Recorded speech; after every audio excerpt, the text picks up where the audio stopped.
Мемлекеттік тілге қарағанда тілге көшудің бір-ақ жолы бар, ол ана отырған елбасын қазақша сөйлету. Мен Алматы облыстық жетісу газеті бас редакторының бірінші орынбасары, қазақ боламын. Бәрі сол кісіге жалтақтап отыр. Жаңа сіздің хатыңызда біз ол кісіні бүкіл халық болып сайладық, дамытуды халық болып талап етуге біздің құқығымыз бар. Егер де ол кісі қазақ тілін сөйлегенде, ол ата заңдықта сол қазақ тілдің нұсқасында оқыр еді. Оқыретте жаңа қатардың бәрін табар еді. Бәрі қазір елбасы қазақ сөйлесінші, ешқандай заңның да жаңа прокуратура қосымша функция беруінде керек жоқ. Прокуратура олсы да ол надзорный орган, ол қадағалау керек, ол міндеті.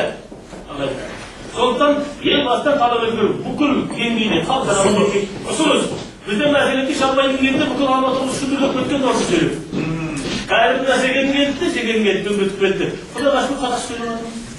Одан ұтпаса оқып жатқанымыз жоқ. Ал енді мына неге латынға келсек, мен сіздің болған қолдаймыз, бүкіл мынау төрт боласын төрт алатын кезде латын әрпіне көшу керек. Бұл әрпіне әбден піскен, осыдан 10 жыл бұрын басталған жәкен. 10 жыл бұрын басталған. Әбден пісіп тұр, бұдан соғылғы керек жоқ. Жаңа айтып Қытайдың көшіп бүкіл түркісізді көшіп бұған тезірек көшу керек. Ал енді жаңа біз қондықтарымыз халыққа тез қосымыз. Қазірде оқымайды, оқылмайды. Латынға болды.